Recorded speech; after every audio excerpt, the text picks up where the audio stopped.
Good evening, everyone. That's what I like to hear. Awesome. Absolutely awesome. It's really beneficial. Our speaker is an internationally acclaimed expert at increasing your communications effectiveness. A scale from 1 to 10, I guess he's in the 10s. He holds an MBA in marketing from UCLA. Oh, very energetic and certainly catches your attention. And the points are simple enough that most people can get it. His Phone Power book, now in its 13th printing, is the basis for audio and video training programs popular around the world. Just a presence about him that's just entertaining and keeps you on the edge of your seat. Power Talking has also been published in several foreign language editions. His newest release is titled, What You Say Is What You Get. I'm a marketing manager, and one of the things that, exactly what he's talking about, words and what actions, how they interact with each other, that, your clients definitely do play on what you say and what you do, and they look at your body language, and they all know it affects your attitude, and the attitude affects your altitude. As a trainer and consultant to Microsoft, Ford, 3M, American Express, DuPont, GE, and many telephone companies, he's been successfully helping people communicate more powerfully in a wide range of professions. I'm in psychology, so this is very beneficial to me. Since communicating more effectively on and off the phone is important to you, I know you're really going to enjoy this presentation this evening. On a scale of 1 to 10? 10 and a half. So please help me welcome Mr. George Walther.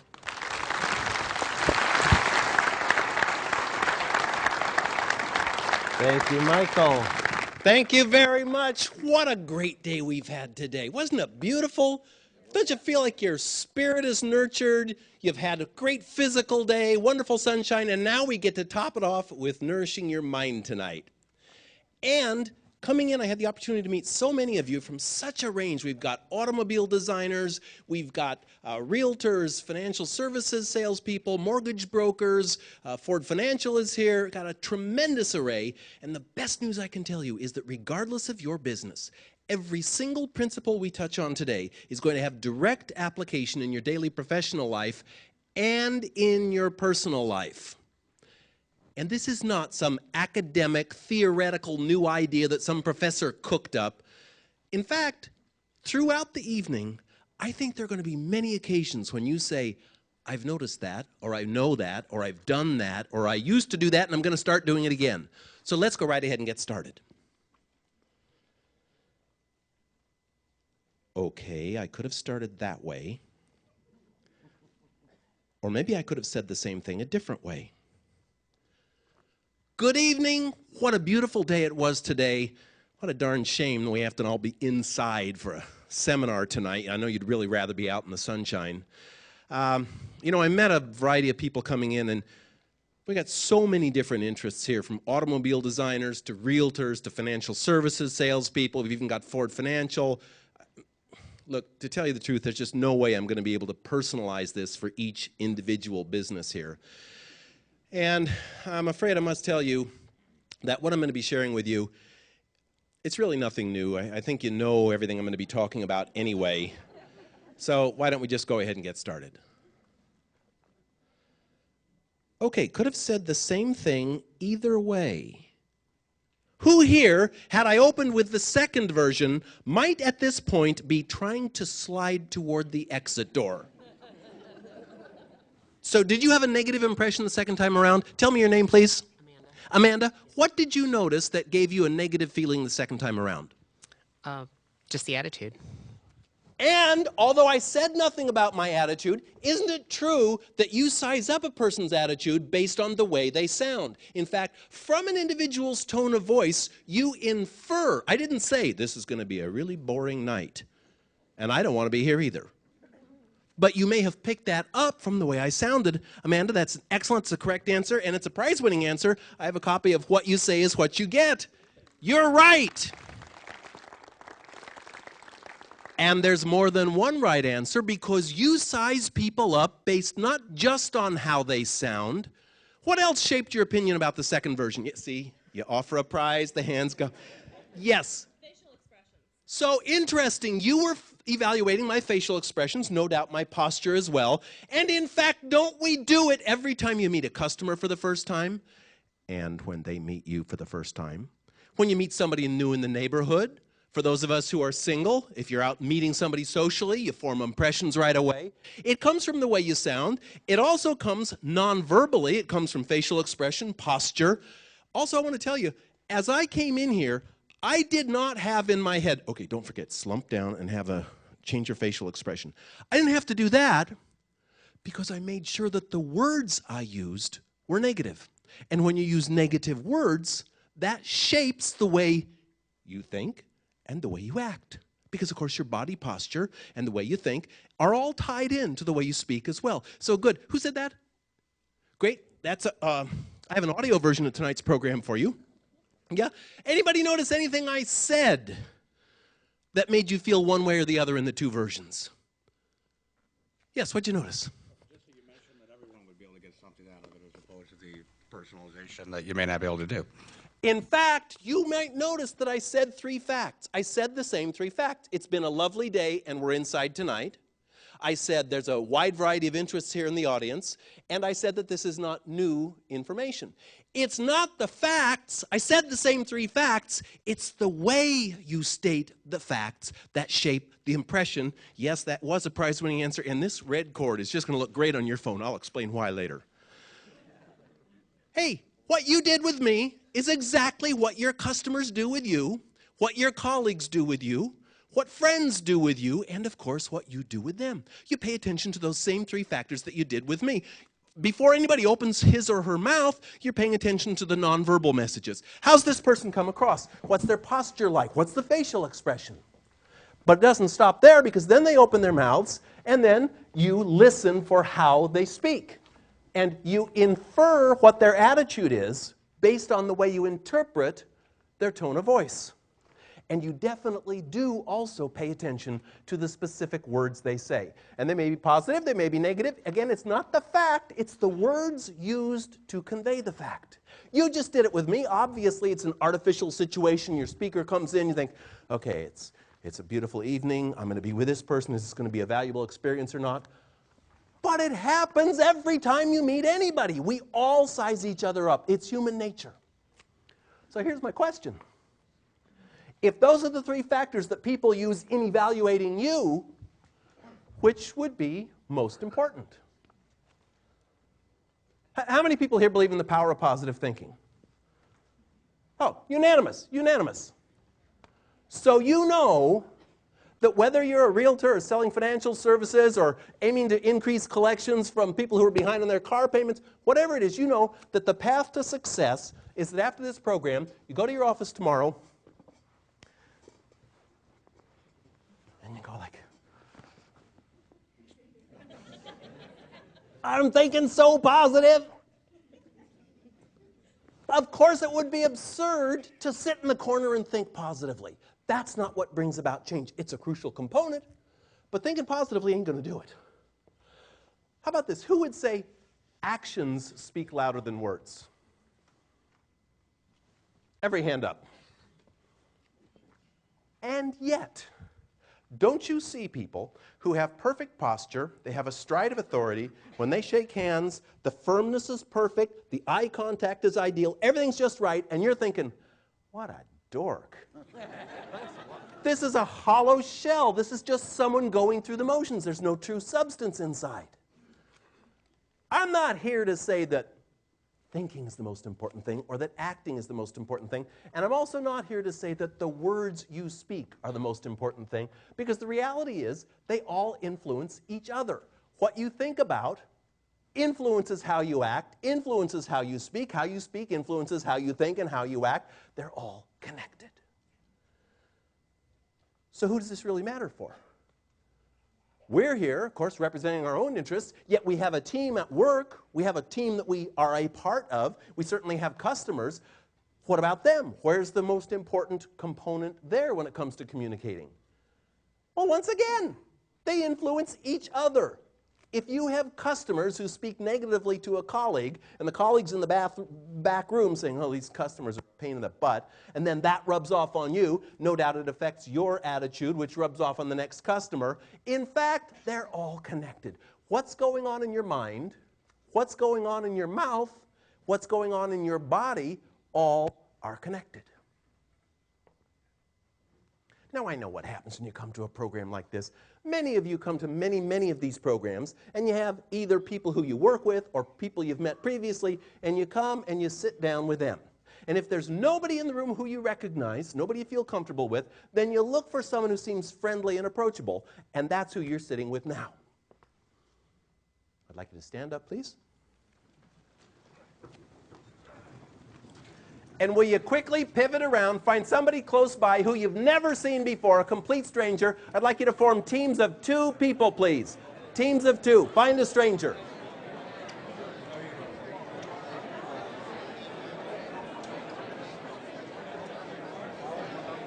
Okay, we're going to do teams of 2, so just find one partner.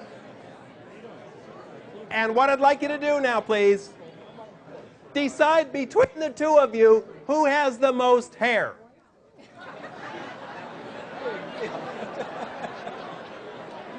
Okay? The one with the most hair. Listen carefully. Those of you with more hair, you get a speaking role in just a moment.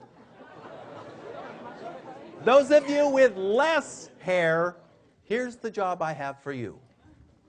When your partner starts talking to you in a minute, pay total attention to what your partner says. Don't interrupt, don't let your mind wander, don't contribute your thoughts, don't agree. Just remain silent, but totally stick with your partner. Listen to everything she or he says. That's for those of you with less hair. Those of you with more hair, when I say go, what I'd like you to do is tell your partner everything you can think of to say about your personal, all-time, absolute favorite dessert item. I want you to tell your partner, please, what's your favorite dessert? Why do you like it so much? What are the key ingredients? What did your grandmother used to put in it? Where was the best one you ever had? What's the texture, the flavor, the smell? Tell them everything about your favorite dessert. Those of you with less hair, silently listen. Okay, ready? Hairy people, go!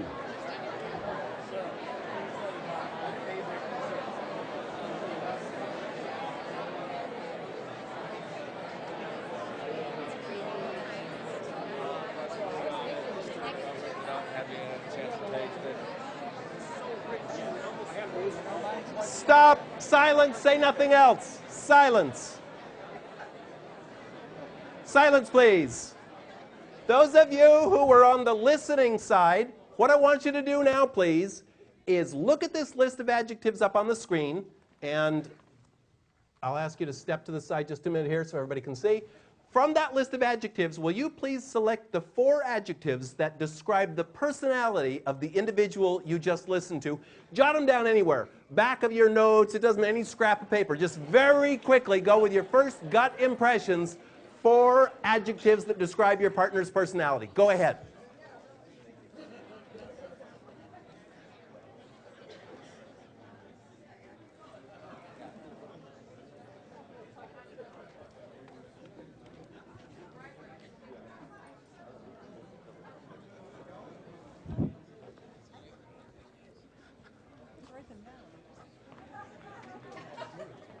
Okay, hey, if you're not done yet, you're doing it wrong.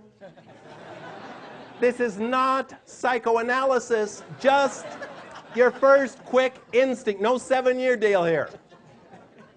Okay, now, will you take your seat, please, or kneel down, stay close to your partner, because what I want you to do now is tell your partner exactly why you picked each of those words. I want you to tell them not just what the words were, but what caused you to say those words? Hold it, we better do this by example. Let me do this by example. Let's see, what is your name, please? Mark. Mark, you're our first volunteer. Please stand up. And your partner is who? Sue. Sue, did you know Sue before? No. Okay, great.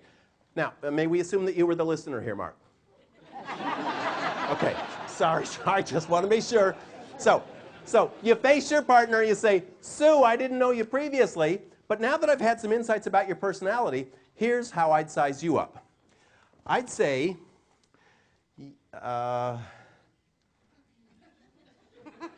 okay, we'll use a hypothetical example here. No, you wrote down good things about Sue. You put down friendly. What made you choose friendly? Why, of all those words, did you pick that one? She had a nice smile. She looked outgoing. So, as you did with me, you took into account the nonverbal. I see that you also have confident. What made you think she was confident? Because she knew exactly what she liked. So partly it's, it's timing. You come right out with it. There are many factors that go into your assessing what someone is like, and this is exactly what I'd like you to do right now, is tell your partner, for each of the 4 words you chose, what made you pick it? Was it word choice? Was it enunciation? Was it their pace of speaking? Was it their volume, the strength of their... What is it that made you think they were like that? Go ahead now, please. Thank you. Okay, good. Come on back. By the way, this would be a great time to thank your partner because I've only listed positive adjectives. I learned from prior experience. It got out of hand. Okay, let me find out. For the half of you who had the assignment of analyzing your partner, how many of you were successful at selecting 4 words from the list that described their personality? Okay, I see half the hands. Half of you had the assignment, half of you were able to do it. Now, I rushed you. If instead of rushing you, I had said, let's take a few minutes now and have you write an essay about your partner. Who here could have, those 4 words don't feel limited to this list. Just go ahead and write what you feel about the other person. Who could have written more than 4 words? Who could have written 4 sentences to describe your Who could have written 4 paragraphs to describe? 4 chapters? Hey, how long did you have to get to know this person? How much? Couple minutes? 30 seconds? No. When I said stop, that was 13 seconds. In other words, and look, were we not videotaping with the need for lights? I could have brought this house completely black. You would have done exactly the same thing, as if you were on a phone call. If you don't have any visual stimulation at all, if you don't see what they're wearing or what their posture is, you still size them up. Because in less than a quarter of a minute, 3 things happened. First, you either projected or you perceived a very clear impression of the other individual. You listened to the words they picked, how they enunciated them, the order in which they said them. You analyzed them in very rapid succession. 2, you didn't do this by ESP. You weren't going, let's see, I'm getting vibes that you're friendly. No, it wasn't ESP. You had specific things you paid attention to. It was their word choice, the tone of voice, their pace of speaking. 3, 1, you project it quickly. 2, you do it because of specific identifiable variables. 3, you controlled it. You controlled it. If I had negative words up there, and you didn't like the way you were being analyzed by others, and you said, well, I don't want people thinking of me like that. Why are they doing that? Because you're putting that out. If you hired me to work in your company and you said, George, we really want people to arrive here and feel great about doing business with us, so you're going to be working in the reception area. We want you to put people in a positive mood and let them know we're a really professional organization. And we come to a 60-day review, and you've noticed that customers don't seem to be very positive. You say, George, what's the deal? Your job is to make them feel positive, and it's not happening. What's going on? I don't know. I greet them all when they come in. Well, what do? Well, of course, first I shake hands. And you'd say, you don't shake hands like that. I'd say, well, this is just the way I always have. Say, and you don't have that wimpy, whiny voice, George. Well, what do you mean this is just the way I sound? And you don't slump down that way, do you? Well, what do you mean this is just me? I think you'd probably say, you could do very well at our competitor. You'd say, for goodness sakes, get a grip. You're responsible. What do you mean this is always the way you've stood? Change it. Take control. Ladies and gentlemen, here's what we're here to do this evening. The image that you project to others comes very largely from the way you speak to them. It is totally within your control. Our aim tonight is to make sure that the image you project to others, both professionally and personally, is just the way you want it to be, that you get high levels of cooperation from others, and that you use the language that comes out of your mouth every day to be a positive influence on yourself. Now, I'd like you to open your note-taking guide, and right at the top of the inside cover, our foundation for the program this evening is simply this. Every phrase you use, everything you say, everything you write in an email has an impact on others. Everything you say to a potential customer shapes their impression of you and the company you represent. Everything you say to somebody in a social setting influences how they will view you. Every phrase you use first shapes your image. Just as you did with me when I walked on to begin the program tonight. You're saying, what's the guy look like? How's he move? What's he sound like? We do it with each other constantly. You know, I'll always remember sitting in a job interview at a major cellular telephone company based in Seattle. And for this particular interview, the company was in the boardroom and had the two finalist candidates for their top customer service position. These two individuals, neither came from a cellular phone background, and both they decided to give the level playing field. Both had the identical questions to answer, and the questions had been sent by courier to arrive at the same time, so one wouldn't have an advantage, because one was a hometown guy, one lived in Phoenix. So they both got these questions, and the day that I was there was the final interview day, and the first candidate came in happened to be the guy from Seattle. He came into the room. He had good posture. He looked good. He was well-dressed. He shook hands all around, had good eye contact, everything very positive. And he began by saying, well, first of all, thank you very much. You sent me these questions in advance. Unfortunately, I just got them 2 days ago, so I've looked them over, but I haven't had a chance to really study them thoroughly. I'll do my best for you, though. Also, I want to let you know, I know this is a technical field, and I do not have any technical background. I have been working in financial services in the customer service arena, but I'm a very quick study, and I'm sure I can catch on quickly. And then he proceeded to give very good answers to the questions. The questions were things like, you have a customer service rep who has been chronically late and coming in for the third time in a row late, and you bring this individual into your room. What do you say? He did great. Second candidate came in. Her name was Glenna. She's the one from Phoenix. She came in, looked good, shook hands, good eye contact, excellent level playing field. She began by saying, first of all, thank you very much for sending me these questions. I got them 2 days ago, and that's given me ample opportunity to really focus on what I'd like to get across to you. Also, I want to acknowledge something you're doing that's very unusual in this field, because in the cellular business and in the computer hardware business, it's very high tech, and typically the same companies hire people from their competitors, and the same ideas end up getting circulated from company to company. Obviously, you want to bring in fresh, new, outside ideas, and I'm so glad to be included because I do not have that technical background. I've been working with Federal Express for the last several years, and I've learned a thing or two about customer service I'll be eager to bring into this industry. And she answered the questions as well as he did. Who got the job? Not because of the facts. The facts were the same. She got it 2 days in advance, and she wasn't from a technical background. From the way she positioned those facts. Your image, whether it's in a job interview or in a selling scenario or in a social meeting, is shaped by the words you choose. And everything you say also determines how much cooperation you're going to get from other people. Let me find, who's somebody up here in front here who's at their first production here, first time you've been at one of these meetings? You are? Yes, sir. Oh, great. Would you stand up, please? What is your name? John. John, how many of you know John? Oh, John. John, almost nobody knows you here. What's your name? My name is John. Full name? Van Camp. John Van Camp. Where do you work? I'm unemployed. Unemployed, great. Okay, and what is your direction? Where are you heading? Professionally? Professionally is to do the best I can with the previous experience that I've got wherever I go. I'd like you to meet John Van Camp. He's in between jobs right now, looking to take advantage of his professional background. As you can see, he's a good-looking guy, takes care of himself, has a nice informality about him, but John has a mustache. Oh, hold it. Let's try that again.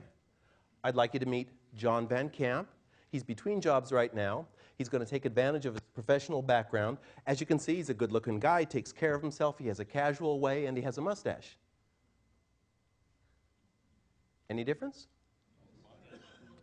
One word, 3 letters can make all the difference. If your supervisor brings you in for a performance review and says, well, this is your 1-year anniversary and you've had a very good year, but, like, uh-oh, I'm in trouble. Thank you, John. Excellent mustache, too. Very good. One little word can determine if I want to have cooperation with John, he's going to be against me if I've said but when I might have said and. Because the words you choose guide the levels of cooperation you get from other people. They decide whether they want to buy from you, work well with you, contribute to the team you're on together, based on the way they interpret your attitude about working together. And I want to know who hears what you say. It sure goes out of your mouth into the other person's ear. It might go through a phone wire and get into their ear.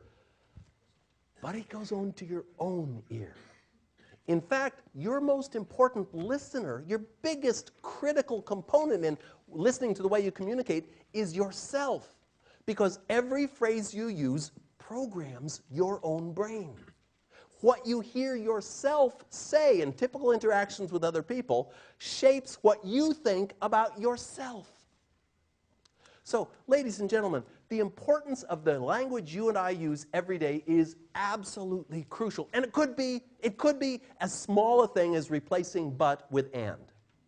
You know, I'll always remember GE. How many people here own a GE product?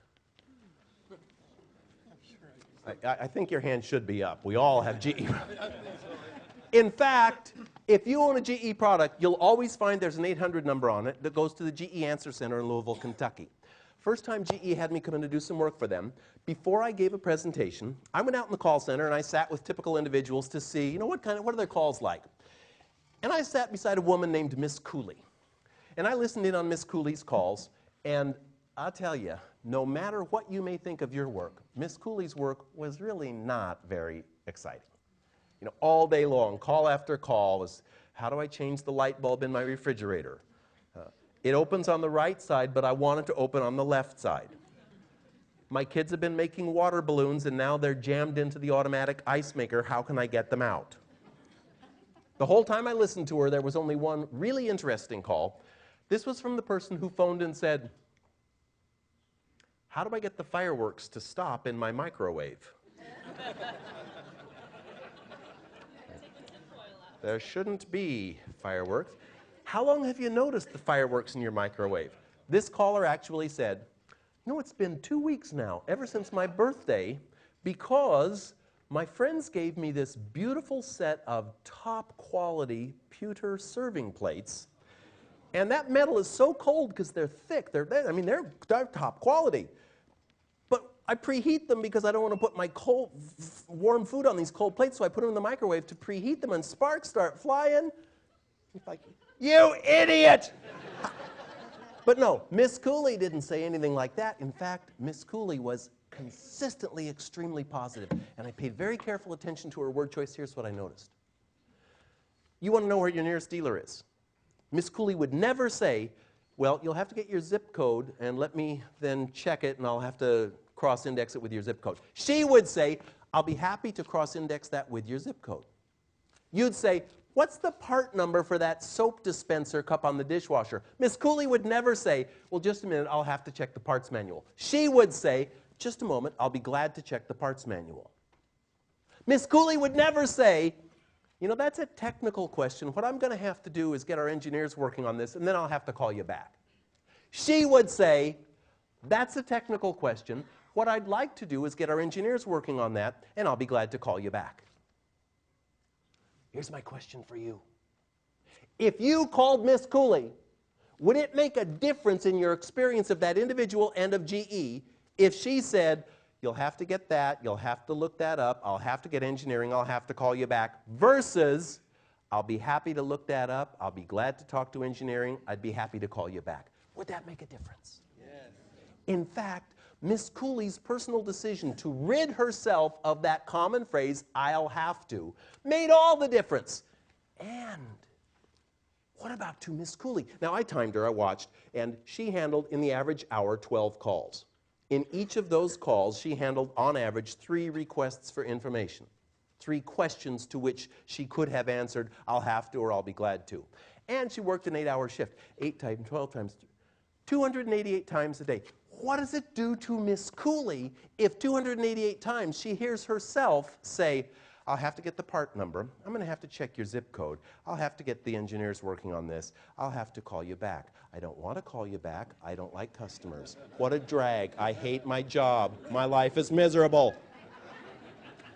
Or she could give herself a little boost each time and say, I'll be glad to check on that. I'd like to get our engineers working on it. I'll be happy to call you back. She could use her language not just to shape others' perception of her, but her own feelings about herself and her work. Here's the way we're going to do things this evening. In that auditorium next door is a bunch of losers. We're an auditorium full of winners. Now, if you had a bunch of microphones descend from the ceiling in this auditorium and in that auditorium, and you compared the way people here speak and the way people there speak, you'd notice some striking differences. In fact, I've made it my professional mission to identify and catalog the differences between the word choices of winners and losers.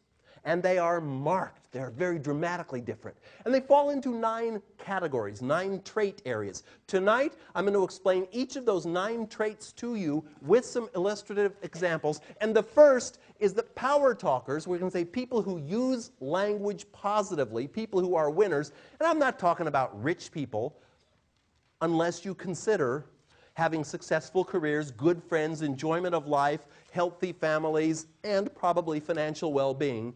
That whole thing is what creates wealth in our lives. Wealthy people and poor people, winners and losers, talk differently.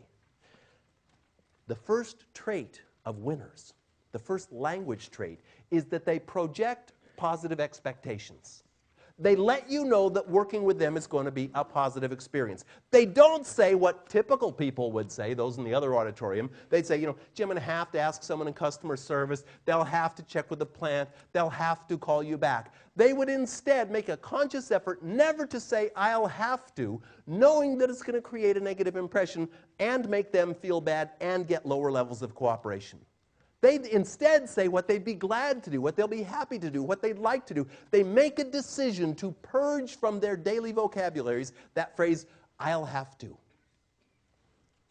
And there's so many other ways that project positive expectations. Let's suppose that after the program, you decide you go out for a late snack. You arrive at a restaurant, the greeter is there at the podium, the individual says, I'm afraid I can't seat you until 10. Or that individual could say, I'll be happy to seat you at 10. The fact is the same. You're going to get seated at 10. You can either look forward to it as a positive experience or have it be a negative experience. What are you doing here tonight? Spending the night in this room? No. I don't think so. Spending is a depletion word. Spending says, I've got a certain amount of goodies and I'm going to let them drift away. People who are positive in their approaches to life replace spend with invest and enjoy. Absolutely, I want to enjoy our evening together here today, and I want it to be an investment. I want the time that you invest in here, the energy you put into this program, to give you a tremendous reward, a payback, because you'll be able to use it not just tomorrow at work, you'll be able to use it tonight with your family, you'll be able to use it in your friendships as well as your professional relationships. Power talkers are people who project positive expectations. They say what they can do, not what they can't. They talk about how they want to enjoy and invest their time, not spend their time. They talk about what they'll be glad to do, not what they'll have to do. Now, as I said at the outset, this is not just about your professional life. It doesn't just apply to what you say at work. In fact, how many people here are parents? Anybody have middle school age kids or elementary school? Okay. I'm a very proud dad of a 13-year-old girl who I'm raising on my own. And I remember when Kelsey was 6, taking her to a museum in Seattle, and as we pulled up outside the museum to park, she looks down, there's an ivy planting strip beside the curb there, and she looks down and she goes, "Dad, look!" And she was all elated. Can't see? Oh, yeah, I'm sorry, here. It was kind of like this. "Dad, I got lucky." And my first reaction instantly, I do hear the phone ringing, and I want to take issue with something Michael said earlier. He said they're absolutely prohibited in this room. That is not the case. However, when your phone rings, would you hold it up before answering so I can get over with the microphone? Because we would all like to jointly critique the conversation. We'll offer some helpful suggestions. You know, when you say, I'll have to call you back, we're all going to say, no, no, Josie, I'll be glad to call you back. So it's fine to leave your phones on, but please just let me get to you with the microphone before you have the conversation. You know, Kelsey, when she found that dollar bill, my first reaction was to reinforce it, as those of us who are parents do. You know, what a lucky kid you are. And then I thought, hold it, wait. What is the behavior I want to train in my daughter? My most important job in my life is raising this girl. I don't want her to get the idea that maybe if I'm lucky, I'll get a good grade on something. Maybe I'll get a job someday. Maybe I'll enjoy my life if I'm lucky. No, I want her to know that she's responsible for creating good outcomes in her life. So fortunately, I caught myself and said, Kelsey, what an observant little girl you are. A lot of people walked right past that dollar bill. They didn't spot it because they weren't paying attention. You did, though, so you got the reward. And you do very well in your spelling tests, too. It's the same thing. You pay attention. You look carefully at the letter combinations. That's why you do so well. When you get into Harvard, I know that Power talkers are people who do not attribute successful outcomes in their life to luck. Power talkers give credit where due. Powerless people, those over there, when something goes right, say, well, for once I got lucky. Successful people, when things go well, they say, hold it now, what did I do well that created this positive outcome? Was it my planning? Was it my analysis of the situation? Was it my years of experience? Was it my professional background? What is it that allowed me to capitalize on this experience? And caution, I'm not talking about egotistical, you know, I'm fabulous, that's why I sold the car. No, it's appropriately identifying the role that you took in creating the positive outcomes. And note that people who are successful winners in life are quick to share the credit. They don't just talk about what they did right, they talk about how others contributed and created positive outcomes. How many people here are not in the sales profession? Okay, so I see about 26% of us are dead wrong. Everybody here is in the sales profession. Whether you're in a job interview or meeting somebody for the first time or selling a product or service, we're all selling.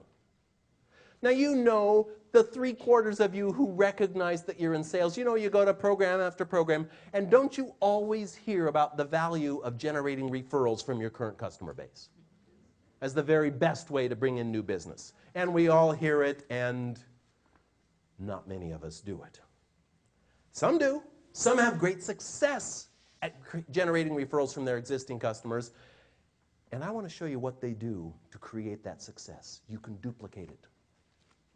When I lived in California, my vehicles were insured by a company then called 20th Century, now 21st Century Insurance. And 20th Century Insurance was one of those specialized insurance companies that would only take you as a policyholder if you never file a claim, you have a low-risk vehicle, perfect driving record. I mean, if you got a Porsche and a couple of speeding tickets, forget it. They're not going to insure you. They, in short, only insure people who they have a very high level of confidence will not file claims. And as a result, their rates are about 1/3 lower than everybody else in California. Now, I noticed that every year I'd get a call from 20th Century, and it would go something like this. Mr. Walther, congratulations. It's your 1-year anniversary on your policy, and once again, you've had a year of perfect driving. There are so few Californians who take their responsibility as seriously as you do. You're exactly the reason we're able to offer these low rates. And we want to be sure that we can continue offering them at this low level, or lower them for that matter. And that's why we want to be sure we don't just insure anybody. So congratulations on having an excellent, excellent driving record. Among your friends, we'd love to offer these rates, but only to people who are also outstanding drivers. Who are the first people, a couple of names that come to mind for you, of individuals who drive low-risk vehicles, who take their responsibilities seriously, who would never drink and drive, for example? We'd love to give them the same level of service and the same low rates we offer to you. I said, Pete Schweitzer. Well, do you suppose Pete Schweitzer then called me up and said, the nerve, George, you gave my name and number to that insurance company, and they called up and lowered my rates by 30%. How dare you? Of course not. He was thrilled. I was delighted to be their customer. I was happy to spread the savings to my friend. It created a positive outcome for him and also for the insurance company. But let's take that call apart. They didn't say, well, we're on a referral campaign and we've gotten up to the W's. No, they started off by giving credit where due. That is, they identified the first step to gathering referrals is to give credit where due. They identified what was it that made me a good customer. Okay, do any of you have customers you wish you didn't have?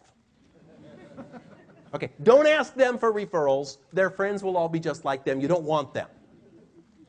But let's suppose you decided for once and for all that you really would go capture referrals. Let's say you just decided to identify your top 10% of your customers. Maybe it's the people who always pay on time, who are a pleasure to deal with, who trust your advice and judgment, who make good decisions, the people who value your relationship. If you identified the profile of what makes for your top tier of your very best customers, wouldn't it make sense to call them and say, you are among my very best customers.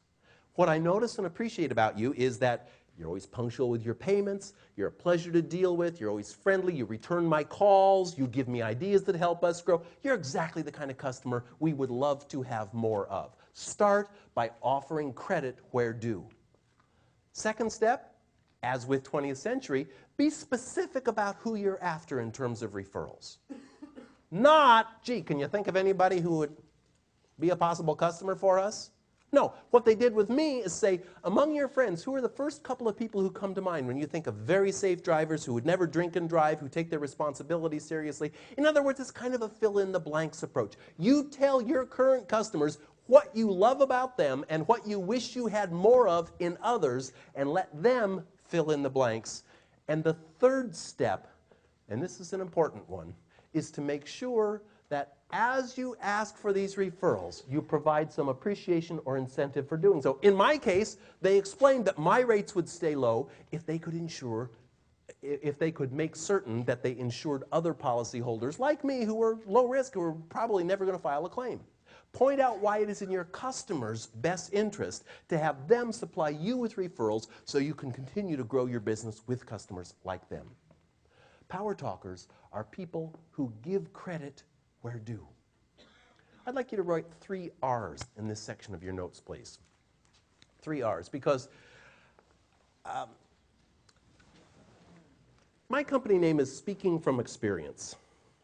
I view my role with you here today is that I go through my life paying attention to the experiences that happen to me, looking for lessons I can learn from them, looking for how can I write a story about this, how can I explain it to an audience, how can I, as a typical customer, how can I say what affects me positively, what can I pass along to others? And so I'm paying attention. I use what I call the 3R system. First R. I recognize what impresses me positively as a customer. For example, I was speaking to a dental group in San Diego not long ago, and I had a suit pressed just before the presentation. I went to pick it up, and the individual, okay, you go to the dry cleaner, there's that automatic conveyor belt thing that brings your clothes around, and then they punch in the number, and it comes around to your suit or your dress, your garment, and they take it off the hook, and then usually right by the cash register there's a little bar, kind of like a closet bar, and they hook it on there, and they ring you up, and then you take your clothes. This guy in San Diego, though, I noticed that as he took the clothes off the rack, when he went to that hanger bar, he turned it around and hooked it from the back. And I thought, wait a minute, he's doing that to make it easier for me to lift them and go. And I noticed what he was doing, I recognized it, and 2R, I rewarded it, because I said, hey, I see what you just did. Of all the times I've been to a dry cleaner, I've never before had somebody do that. You took the extra trouble to turn that hanger around and hook it so that it would be easier for me. Wow, thank you. That guy almost started crying. I'm not kidding. He said, oh, you, and he happened to be of Arabic descent, and he had a heavy accent, and he said, I do this for all my customers. Nobody ever noticed. Oh, I'm so glad. Thank you. It was like we were going to hug each other that he had turned the hangers around. Recognize excellence in others. 2, reward it on the spot. 3, report on it. What I'm doing with you. I went to my audience and I reported it, and it happened to be a dental audience, and some individual said, hey, you know, when we have new patients come in, we have a new patient form. What if I put the new patient form on a clipboard with a pen and turned it around and handed it to them with the pen? Would that make them feel better? Absolutely. What a tiny adaptation. You could say, well, the dry cleaner does that. Why couldn't I do something similar to make my patients or my customers feel that much more welcome? Recognize excellence in others. Reward it in them, and report it to those around you, and see how you can incorporate it into your own business. Power talkers are people who give credit where due. When they notice things going right, they notice it and they decide to do something about it. Now, ladies and gentlemen, I want to find out, are any people here people who have private pilot's licenses? Anybody ever take flying lessons? Okay, good. Quite a few of you. I'm also a pilot. And I want to tell you about a flight experience I had on June 16, 1996. I kept a Cessna 182 at a small airport in Seattle, and it happened that this is the airport where Boeing builds all 737s and 757s. It's the Renton Airfield. And I kept my airplane there, and on that particular day, I went flying with 2 people I had not met before, because I had made a donation to a charity auction, the Starlight Foundation, AIDS Critically Ill Kids. And you know, the auctioneer says, and your pilot will take you and a guest sightseeing in the San Juan Islands, which is in the far northwest part of our country. It's a beautiful, beautiful, beautiful part. It's near Seattle. It's very close to Victoria, British Columbia, just a cluster of lovely islands. And so that particular day, I went to the airport, I walked across the tarmac, and walking toward me was a guy, mid-50s, gray mustache, gray hair, a real twinkle in his eye. He was obviously excited about going flying. His name was Pete Buck, and I welcomed Pete aboard. Pete was an attorney in Seattle, and he had been the winning bidder. In fact, a very persistent bidder, because no matter what anybody else bid, Pete always outbid them. He wanted that flight. With him was his fiancée, Jean. Jean was a dentist. And Jean looked about the way you look if you're walking into her office for a root canal. You could see she did not like this whole idea of going in a small plane. So I welcomed them. I got them seated in their side of the plane. I came around, walked around the prop, and got into pilot's always sitting here, and I thought, well, Jean looks a little nervous, so I'll lighten things up. Now, as a pilot, you always give a safety briefing to your passengers, whether you're commercial or private. And I said, now Jean, if at any point I should slump forward and stop breathing, don't worry, Pete can just press this red button and say, help, the pilot's dead! And someone will talk you down. Pete will land the plane. It'll be okay. Now, and Pete, should we land prematurely, you'll want to raise this lever so you can pop that door open and get out of the plane. And it was a perfectly beautiful day. We took off from Renton, and Jean thought that we were going to go sightseeing. But Pete had a secret plan, because June 16th was the day they had met 1 year earlier, and they had met on this little island, San Juan Island, and specifically at a yacht harbor called the Roche Harbor Resort that had a little airstrip beside it. So he thought his surprise was, for their anniversary, he'd have me fly to the place, as he put it in legal parlance, the scene of the crime, where they had met. I thought this was a wonderful plan.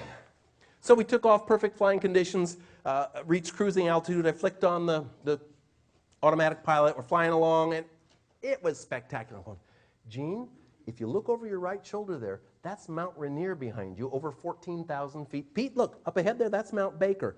These two mountains have more glaciers on them than any other mountainous area in North America outside of Alaska. It was fantastic, sparkling, beautiful weather.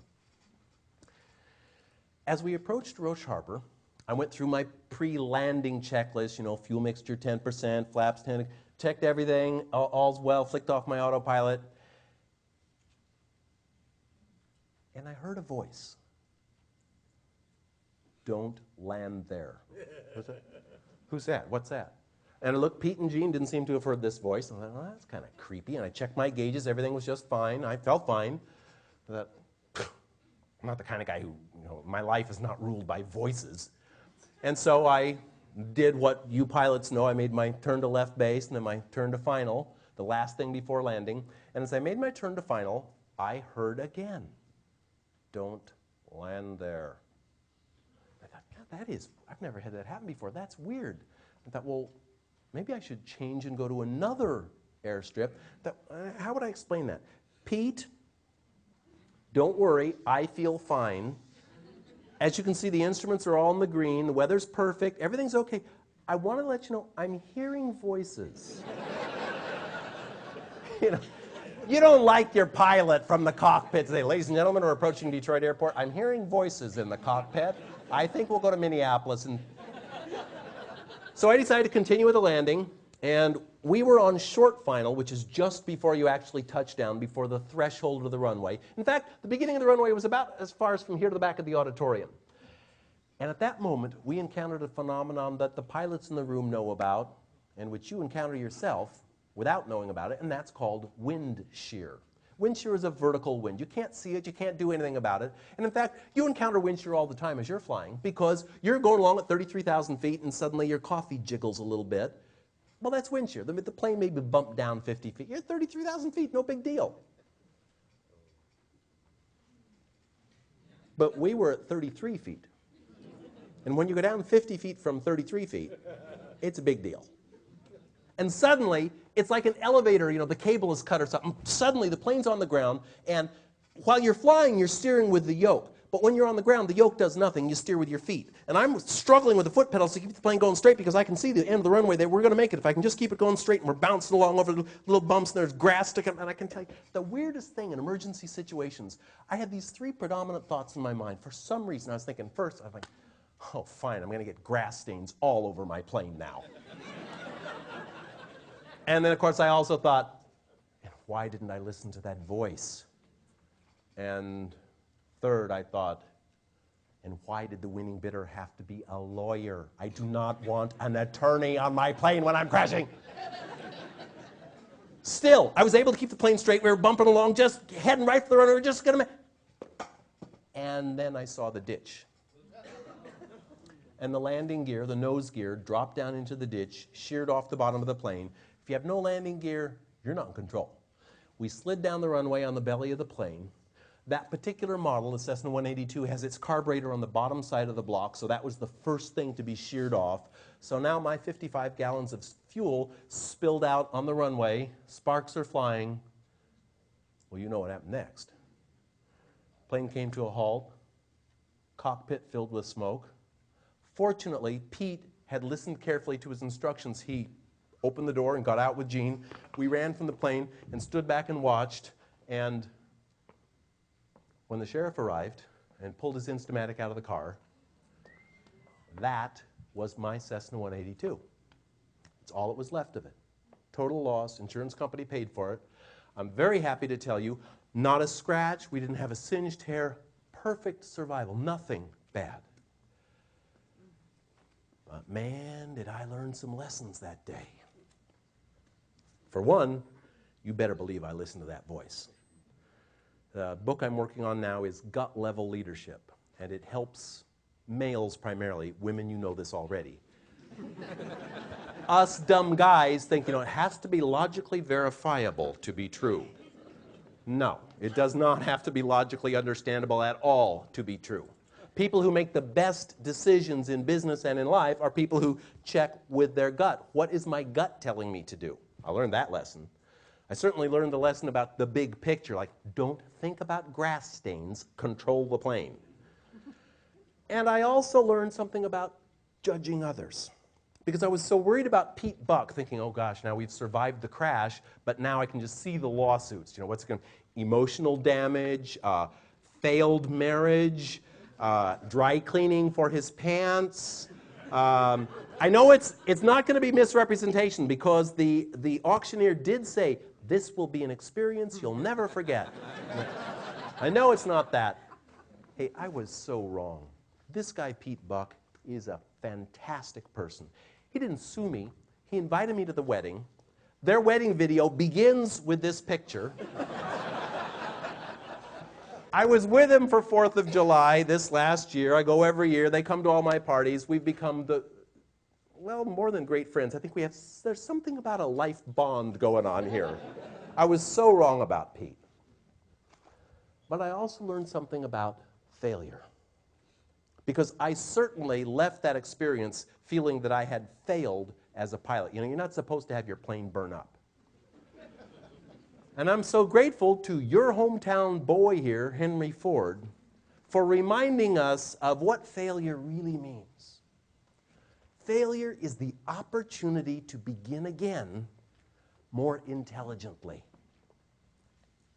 In fact, the auditorium next door where the losers are, they fail a lot less than winners fail.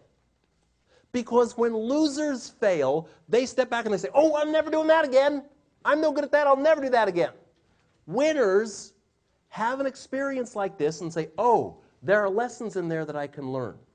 In fact, one of the distinguishing characteristics of winners in life is that they encounter failures and recognize that in them lie the greatest lessons they can learn. And in fact, you hear it in their language because power talkers exhibit the third trait, which is that they rebound resiliently. They bounce back. Do bad things happen to successful people? Absolutely. More bad things happen to successful than unsuccessful people. Unsuccessful people encounter a bad situation dealing with collections or selling or emotional customers, and they go, oh, I'm not good at that. I better not do that. Winners encounter the same situation, and instead of saying, I failed, I'll never do that again, they say, okay, there's a lesson here. What can I learn from this experience? What shall I do differently the next time I approach such a situation? How can I extract from this great meaning that I can take forward in my career and in my personal life? Failure is what helps to shape the most successful people. Power talkers rebound resiliently. If you hear someone saying, if only I had, you know that's not a winner. The winner says, starting now, I will. Power talkers rebound resiliently. Okay, I'd like you to stand up, please. And while you're standing, would you give yourself a little neck massage here? Scalp and neck. Because here's an intellectually challenging part of the evening. Because, hey, until now, has everything I've said made sense? Yes. You know this. This is not academic. Yet, there is a scientific foundation for what we're talking about. And while you're standing for a moment, sit down whenever you'd like, but as you remain standing, I want to explain the intellectual, the scientific background. And I will particularly invite these people to sit down so we can see what's up on the screen. I want to introduce you to one of our nation's preeminent psychologists, Dr. Martin Seligman. He's written several books. They are great. I recommend them all. In particular, I'll recommend the book Learned Optimism by Dr. Martin Seligman. Fantastic person. Here's Dr. Seligman's approach. It's called cognitive restructuring. And in fact, okay, how many of you are clinically depressed? Okay, of course you wouldn't admit it. There are two very effective treatments for depression. One is a pharmaceutical approach, and drugs really work well with depressed people, so long as they take the drugs. They stop taking the drugs, they're depressed again. Cognitive restructuring is different. Cognitive restructuring does not involve any drugs at all. It involves a counselor helping you to redefine the way you view the experiences that have happened to you in life. It works wonders because you don't need to take drugs, and it has a much more persistent, a much more lasting effect. Here's the way it works. An individual, you and I and the people next door, all have an explanatory style. That is, a habitual way of speaking, a way of describing what goes on. And there are three measures of your explanatory style. The first has to do with what I'll call the first P, pervasiveness. Global and local are the two extremes. So, for example, in my plane crash, I could say, oh, Everything's going wrong for me. I crashed the plane, I'm in bad health, my family's falling apart, I'm experiencing financial difficulties, now I've got a lawyer after me, all kinds of bad things. Or I could use local and localize it and say, well, yes, I did crash this plane. However, I'm in good health, we all survived, this person seems like the kind of guy who's not going to make my life miserable. I have a wonderful child. My life is going well. Yes, I crashed the plane, but it's only that one thing, pervasiveness. The second scale, which I'll call the second P, has to do with personalization, your role in the experience. I could crash the plane and either say, it's because I'm terrible at everything I do. I can't fly a plane. I'm lousy at everything. Or I can say, now what are the factors that brought about this crash? The NTSB report that you can see on the internet now says that there were unpredictable winds and that there was a contributing factor, was an uneven runway surface at the advance of the threshold. There are lots of reasons this happened. Certainly I had a role. It's not a matter of dodging responsibility. It's where are you on that scale? Is it everything because of me, I'm a bad person, or is it because there were external factors that contributed to it? And the third scale has to do not with time, not with person, but instead with permanence. How long is this going to be around? Is this condition, I crashed the plane, I do everything wrong. Things always go wrong for me. I'm a loser in every area of my life, and I've always been a loser, and it's because I'm a rotten person. Or it can be unstable and say, well, things usually go right for me. This one instance didn't work out quite right. Now here's what cognitive restructuring is about. It's helping people move from one end of the scale to the other, so that if we deal with people who are in a situation where things go well, the losers, pessimists, and the optimists have completely different ways of describing what happened. For example, the optimists, when things go well, say they are at the global end of pervasiveness. Not only did I win the sales contest, but I've got a great personal relationship, I have kids, I'm in good health, I'm doing well financially, life is rosy. They say, because I planned well and worked hard, that's why I won the sales contest. This is no lucky fluke, I brought this about. And things are going to continue to do well. I'll always do well in my life. On the other hand, next door, when things go well, the pessimist says the opposite end of the scale. Oh yeah, this one thing went right.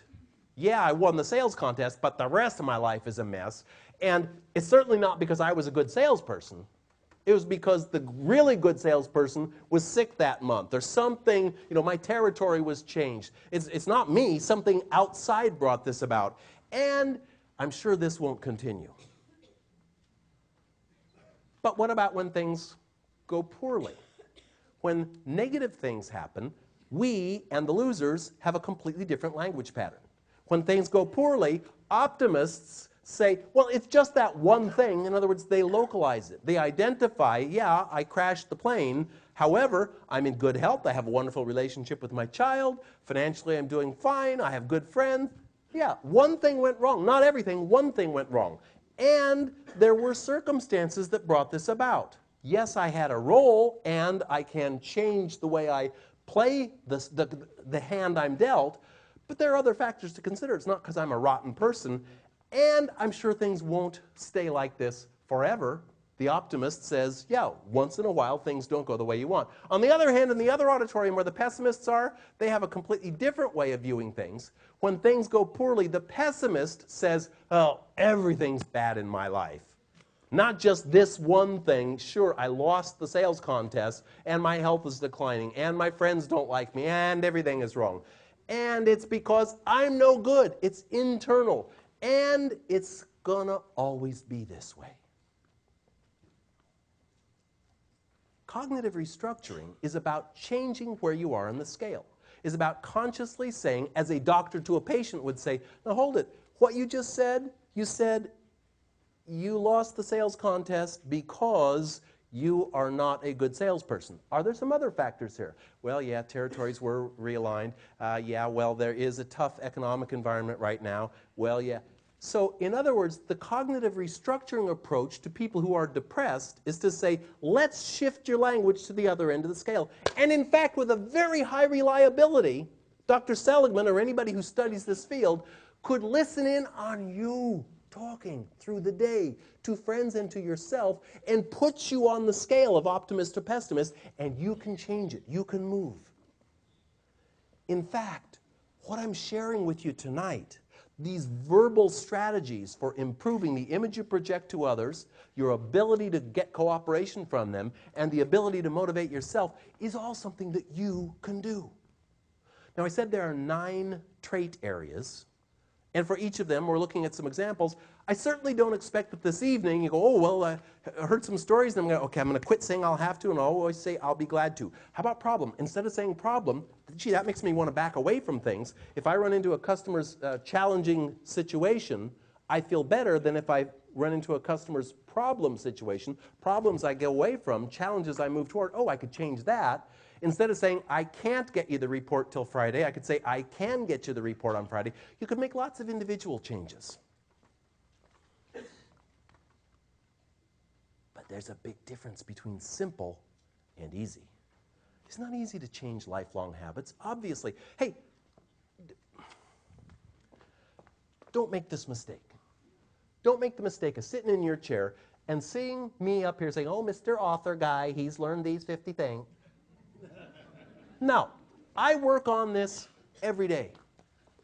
Last night, my flight arrived here just past 10 o'clock. I had my Yahoo map directly to the address on Franklin, where the Embassy Suites is, over on Franklin here.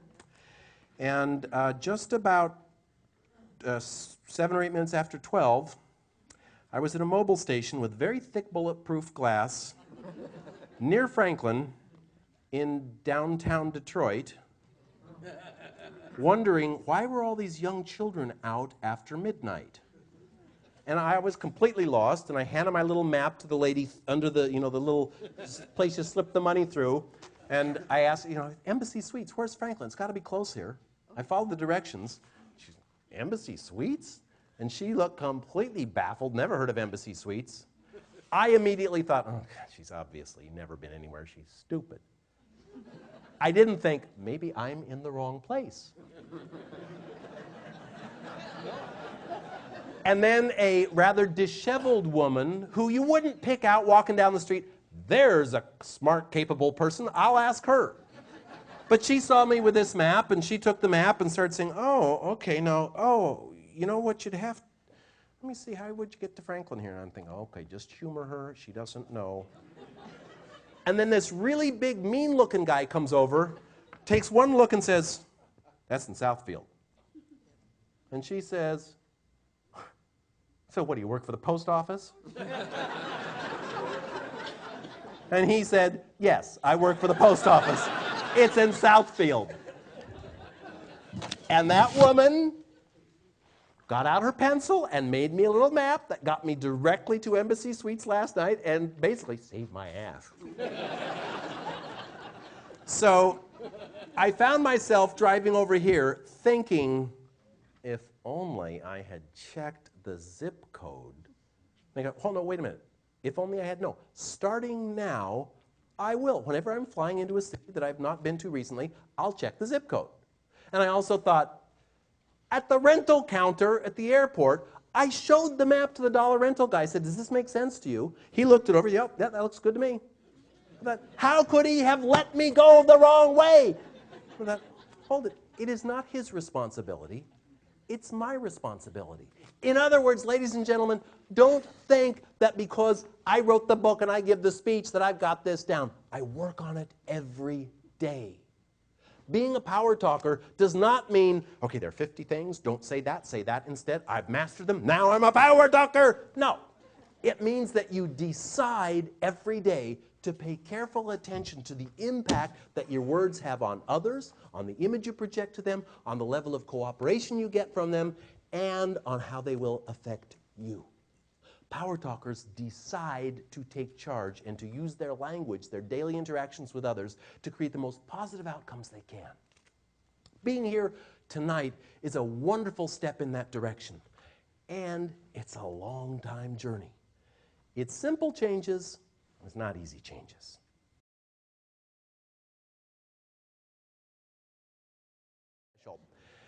Also, during the break, several people said, oh, gee, do you still fly?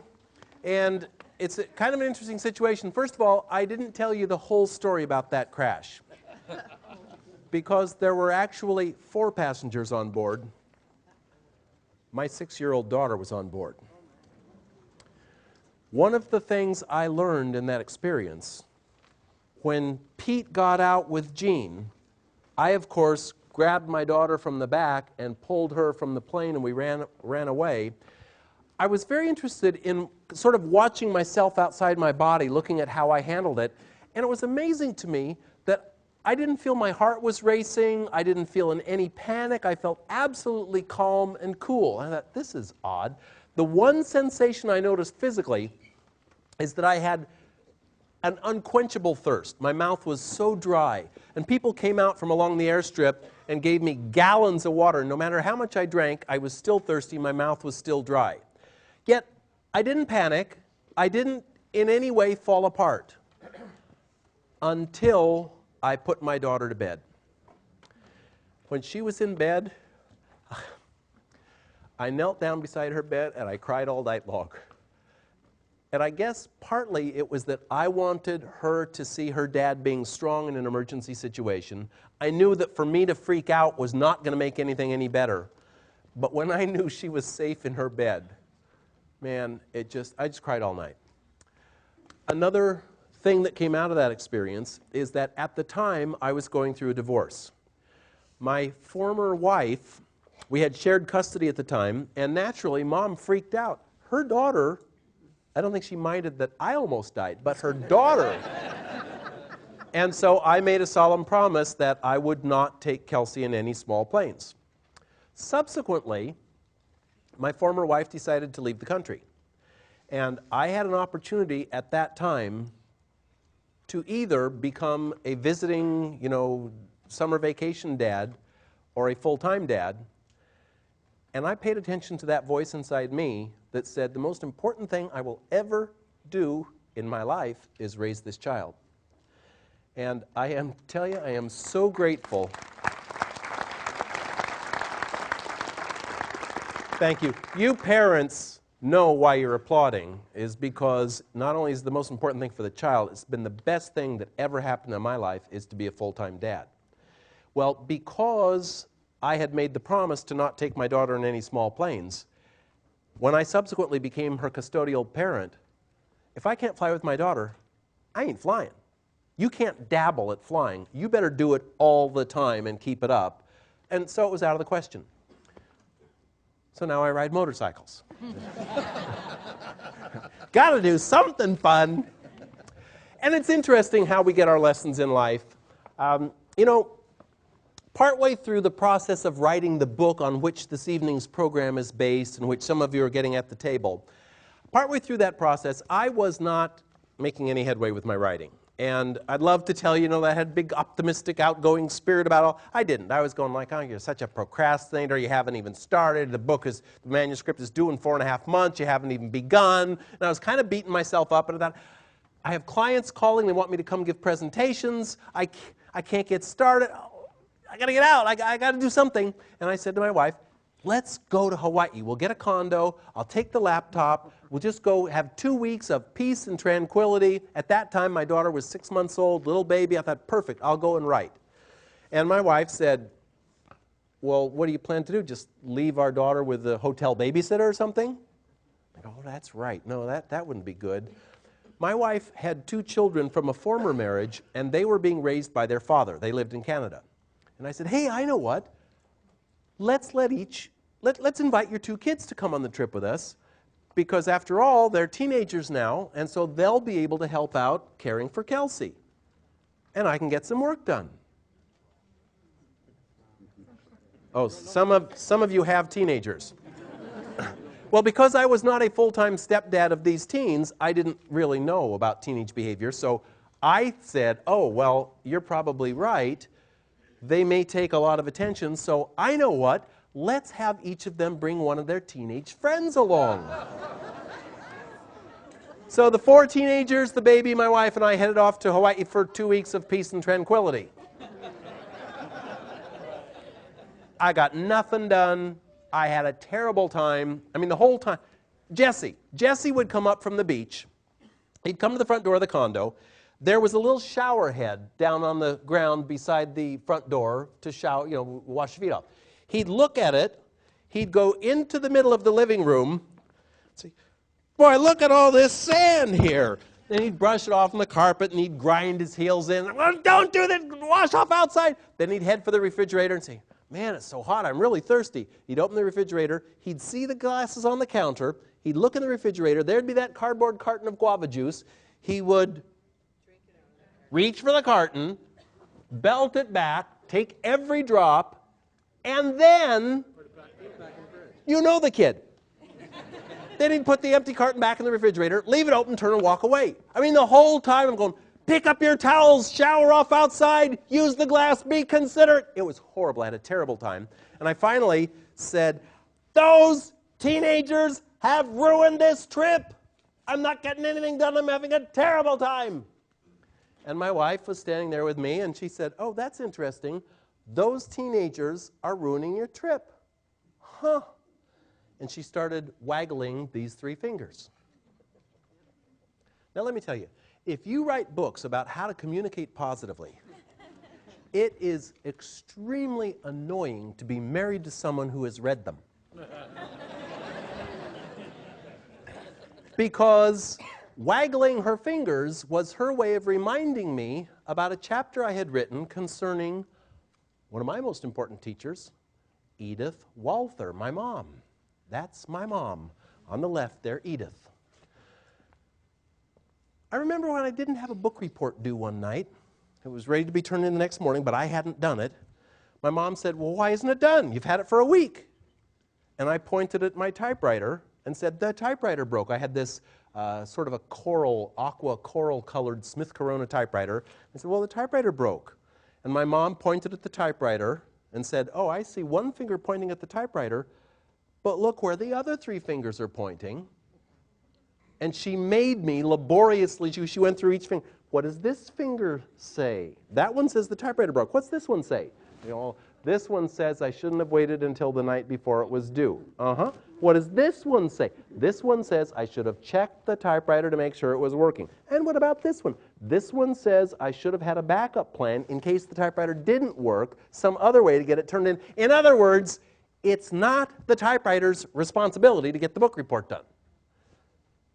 Bring the responsibility back where it belongs. The teenagers didn't ruin my trip. My reaction to, obviously, what you're attesting to is normal teenage behavior, that's what ruined the trip. The 4th trait of power talkers is that they accept personal responsibility. You hear it in the way they speak. Powerless people say, I can't stand it. Why can't my leadership team get there on time? They're late for meetings. It throws off the whole schedule. They're bad. Power talkers pay attention to the 3 fingers pointing back at them and say, given that that's the fact, what can I do about the situation? Since people tend to be late for meetings, what can I do to alter my approach so that I can stress the importance of punctuality to them, given that this is their normal behavior? What can I do to change the way I react, the way I handle the situation? Power talkers accept personal responsibility. And there's so many examples of this in our daily interactions. Hey, suppose you're talking to a customer. Your gut tells you that this customer isn't really following you. They don't quite get what you're trying to explain. If you say, I don't think you really understand, what do they hear? You're stupid. You're not intellectually capable of keeping up with my very clear explanation. You didn't say that, but when you say you don't understand, that's what they hear. Power talkers recognize that responsibility lies with these 3 fingers, so instead of you don't understand, when you see that a customer doesn't understand what you're saying, you say, I don't think I'm doing a good job of explaining this. It's our responsibility. Ladies and gentlemen, you're here because you want to take control of the way your communication impacts others. If you say you don't understand, you and I need to make the leap to say, how is this going to affect the other person? When you say you don't understand, they're going to think, hey, he's calling me stupid. And there goes cooperation. Instead, to say, I don't think I'm explaining this clearly enough. Power talkers accept responsibility. And the fifth trait of power talkers is that they are very good at building cooperation. I got a surprise for you here. Next meeting with Carrie, who's a wonderful presenter, is not going to be here at the Star Theater. In fact, it's wherever you want it to be, because Michael is chartering a 757 and taking you all wherever you want to go. You can have the seminar anywhere. You get to pick. Where would you like it to be? Hawaii? I disagree. I disagree. What is your name, please? D? Interesting. D said Hawaii. I said I disagree. If you were standing where I am and you saw Dee's face, you would notice a change happened when I said disagree. Because it comes out of my mouth, D-I-S-A-G-R-E-E. But by the time it gets into her ear and hits her brain, she hears something completely different. What do people hear when you say, I disagree? You are wrong. What a bad choice. Weren't you listening to my story about Hawaii? What an idiotic thing. That's a wrong answer. I didn't say that. But the word disagree, those of you who took Psych, remember Psych 101, the principle of cognitive dissonance. Principle of cognitive dissonance is simply this. People like to be right.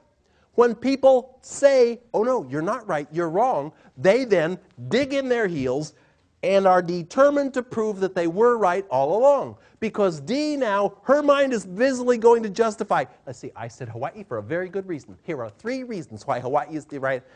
She doesn't hear what I say. She's busy justifying her position. If you say to somebody in a conversation, I disagree with what you're saying, they now get the clear message that this is a showdown. Only one of us is right, and it ain't you. And therefore, they don't want to cooperate. So power talkers are very conscious of their need to create positive interactions with others and build cooperation. And in fact, it's the next trait area of power talkers. They're very good at creating cooperation. Where regular people might say, I disagree with what you're saying, power talkers instead would say, I understand what you're saying, and at the same time, let's also consider this additional information. In other words, it's not one of us is right and one of us is wrong. You're the wrong one. But rather, there's some value in what you're saying. There may be some value in my ideas. In fact, maybe we can come up with a third approach that's different from what you thought and what I thought. Let's take the best of both and put them together. Power talkers build cooperation. And sometimes that's a matter of avoiding things like we talked about earlier, but avoiding words that make people feel conflict. It's certainly avoiding words like disagree. And it is instead building in the direction of cooperation. How many people here are in the sales profession? So who's not then? Okay, only one wrong answer. We all are, of course. And in its essence, building cooperation is the process of selling. It's building cooperation. But funny, you don't often go to parties and have someone say, hey, I'm a salesperson. They're not. People aren't all that proud of it. And I notice for myself, when I leave you this evening, I'll get a good night's sleep, I'll head back to Seattle tomorrow, and definitely, when I'm on the plane tomorrow, hey, when I close tonight and go back to my room, I'm played out. I'm talked out. When I get on the plane tomorrow, the person next to me will certainly say, oh, were you going to Seattle? Do you live in Detroit? No, I live in Seattle. Oh, well, what brought you to Detroit? They want to start a friendly conversation. If I say, oh, well, I'm a speaker, and I write business books, and I was given a presentation last night, and they're thinking, oh, that's interesting. I've never met a speaker before. Now, what did you say? And they're thinking, okay, we've got 3 hours here. Give me a seminar. Now, what I really would like to say is, give me a break. I'm all talked out. I need to rest. but this would be rude. So I found the best way to handle it is to, I simply say, oh, me? I sell life insurance. Those of you in financial services know, this is magic. They will not, even though there's nothing to look at, they'll be glued to the window the whole time. They're not want to risk talking to a salesperson. Why is it people have this image? Let's go to the dictionary. Let's look it up. You know, the way dictionaries work, incidentally, is not some literary academicians write in the dictionary what words should mean. They instead literally send out postcards with a word written on it to thousands and thousands of people, and they ask you to write what it means to you, and then they compile those. Dictionaries, in other words, reflect common usage. They don't set usage. So let's go to Webster's. Let's look up sell. What does it have to say about sell? Well, let's see. It's pretty small print, but there are some words that jump out, like betray, cheat. Oh, I have not altered this definition. This is in Webster's. This is the definition of sell. Let's hold it. Let's get a closer look. This can't be right. Let's get a closer look here. Let's see. To deliver or give up in violation of duty, trust, or loyalty. To betray, especially foolishly or dishonorably. To deliver into slavery for money. Hold it. To impose upon, to cheat. That's the dictionary definition of sell. How it got there, of course, is salespeople put it there. Salespeople put it there by treating customers in a manner that makes them not want to be sold to. Now, fortunately, we're talking about the salespeople in the other auditorium, not us. Still, we've got to recognize going in that people have a predisposition to not want to be sold to because they perceive that salespeople are going to when those kind of salespeople talk to me, I feel like, okay, they just came out of the training seminar, and the training seminar said, these are the 17 key wonderful things about our product. Make sure you do not let the customer get a word in edgewise. They're going like, there are 17 reasons why you should buy from me. Now, do not interrupt. I've got to give you all 17. That's not the way to sell. And you know, as a speaker, I'll often hear one of my colleagues, somebody who you hear at Yes, and I might be sitting in the audience saying, well, hold it, wait a minute, that's my material. I'm like, well, no, is that, or did I hear that from someone else? Because there's only so much truth going around. But what I'm going to share with you now, I remember the shower I was standing in when I thought of this. It was purple tile. It was in Niles, Illinois. If you ever hear anybody talk about CPR selling, that's my material. Here's the best way to sell. First, quit closing sales. Because remember, we're here tonight talking about the impact language has on us and our behaviors. What is in your words is in your mind, is in your actions. Well, closing sales, that means like, I got the signature, I've got the money, I'm out of here. And no wonder customers feel like they're really romanced when they're prospects.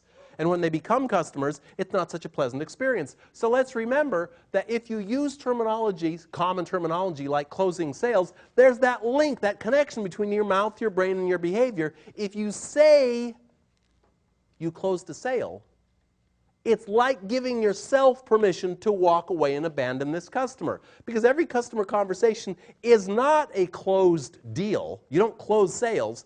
Every conversation is a step in the direction of nurturing a long-term relationship.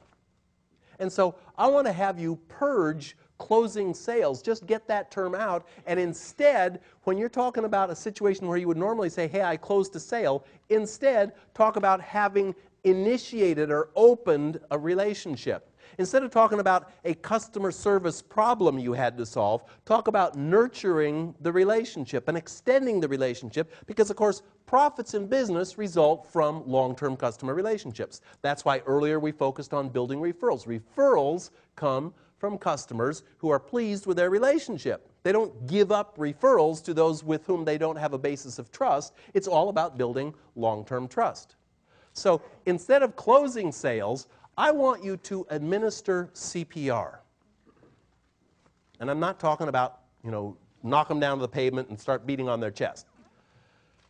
Instead, CPR is an acronym that stands for what I believe to be the three simple and typically overlooked guides to good selling. The first is to ask questions.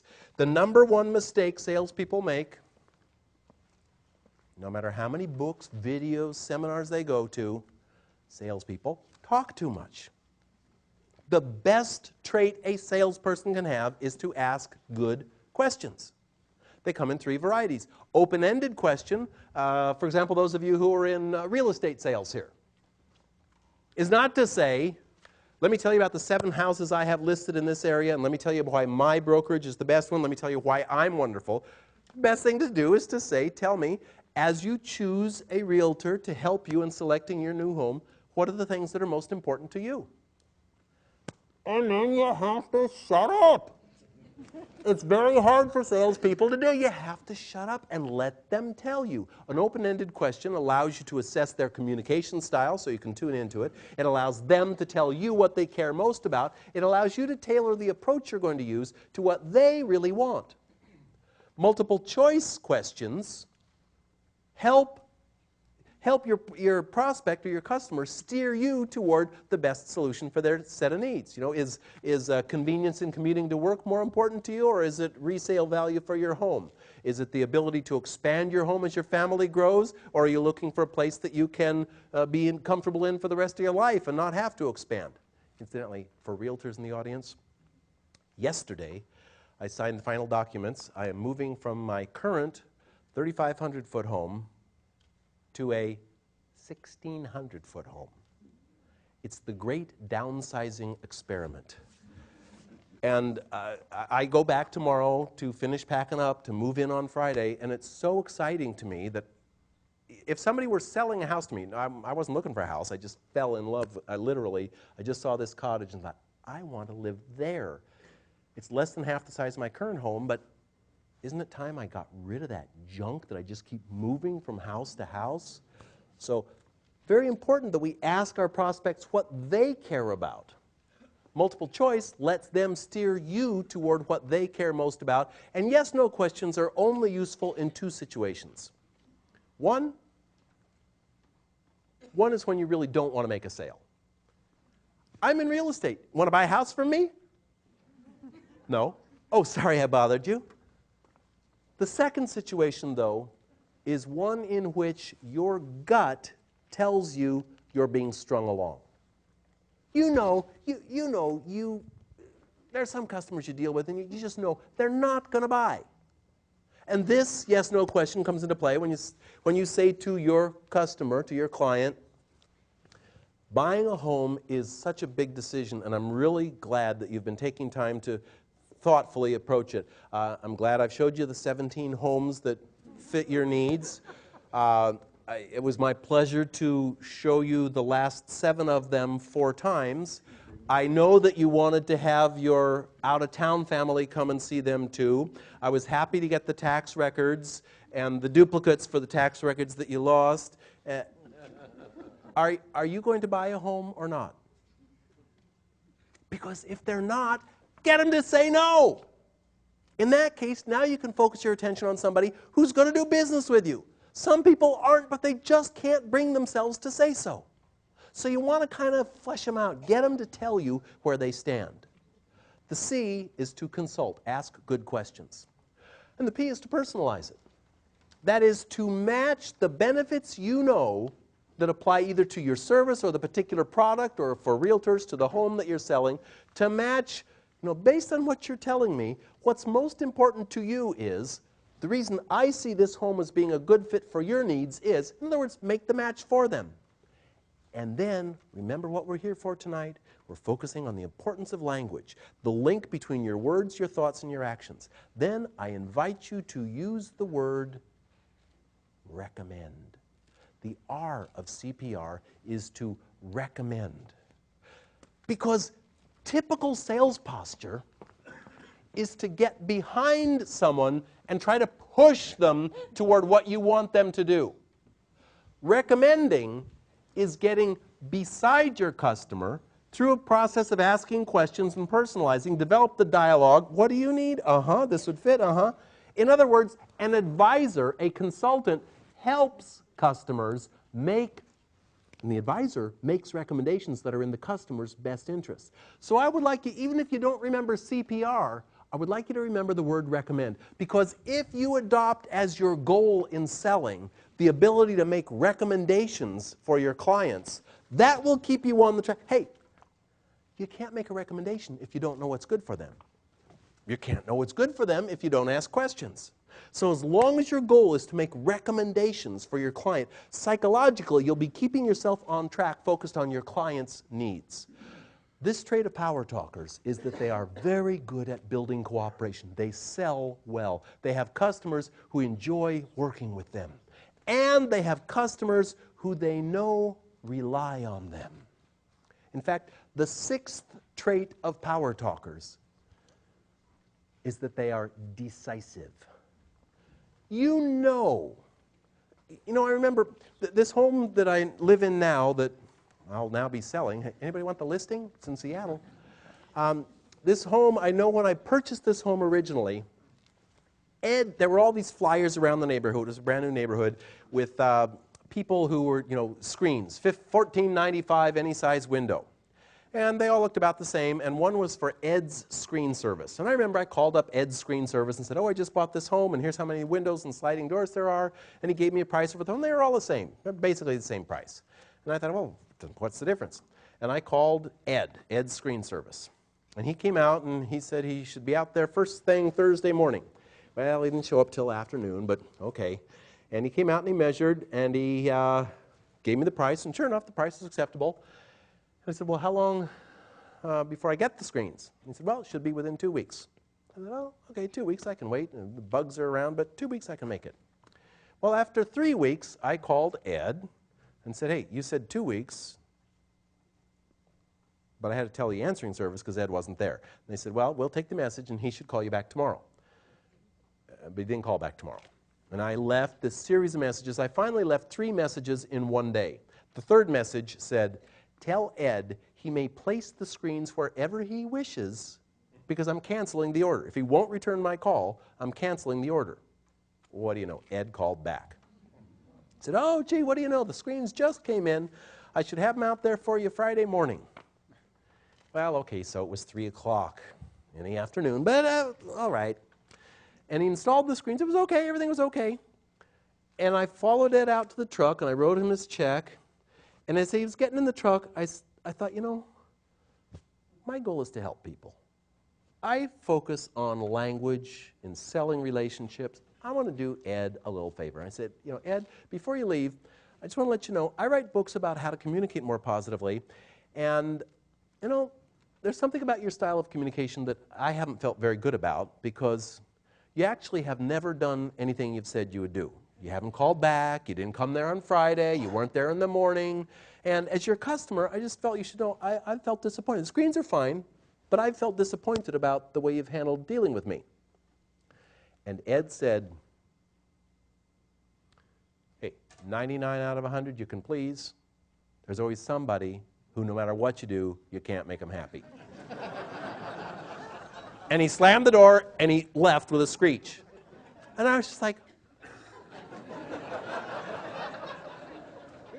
I'm trying to help him. And then I thought, let's see, I'll stop payment on the check. And then I realized, no. Ed did nothing wrong. He never violated a commitment. He never made a commitment.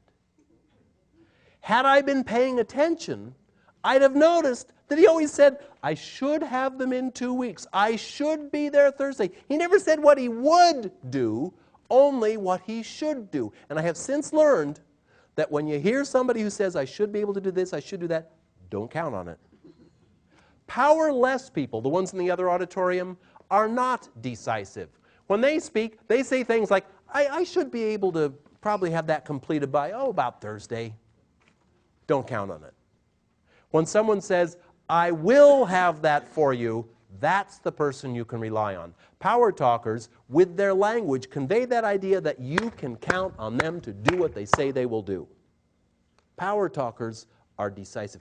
Incidentally, note there's a difference here. Okay, here's a question. If you are on vacation and you order room service and your breakfast is delivered to your room in 22 minutes, will you be happy or not happy with the 22-minute wait? It depends. If there's a little placard at your bedside table that says, express breakfast delivered in 15 minutes, then from 14 minutes on, you're going, what is wrong with them here? Where is my breakfast? They are so slow at this place. What is wrong with them? But if you place your order and they say, I'll have that up within half an hour, and you hear a knock at 22 minutes, you're going, man, they're fast. What great service they have here. It's the same 22 minutes. Your satisfaction is dependent on the gap between what happens and what you expect to happen. So if you think you're going to get it done by Thursday, don't say, I should have it by Thursday. Don't say, I'll try to have it by Thursday. Don't even say, I will have it by Thursday. Say, I will have it by Friday. Then deliver on Thursday. They now go, whoa, beat his word. We want the people with whom we deal not just to know that they can rely on us to follow through. We want to consistently surprise them that we did better than they expected. We set their expectations with our language. And of course, this also builds in a safety cushion because sometimes unforeseen circumstances make it impossible for you to do things as well as you would like to. And when you have built in that safety cushion, you can at least meet their expectations even if you don't exceed them. Power talkers speak decisively. You know you can rely on them. They don't say what they should do, they say what they will do. They don't say, I'll try to get that done. They say, I will get that done. Now, to be honest, we're covering so many different approaches, so many different phrases here. And while they're all important, to tell you the truth, the one that means the most to me, and I want to level with you on this, candidly speaking now, let me be frank. Okay, so what are you thinking when someone says this? Yeah, let me be honest with you. I'm not honest with other people. Let me tell you the truth, as opposed to the lies I've been telling you up until now. The seventh trait of power talkers is that they tell the truth. It's so common. You say it now. I've pretty well purged myself of this, but it's such an epidemic of habitual phrases that people say, well, to tell you the truth, honestly, frankly, let me level with you, all of which imply that it's not your normal behavior. Yet, how many of you have read that book, The Millionaire Next Door, one of the books in the series, Millionaire Next Door? Excellent series, I highly recommend it.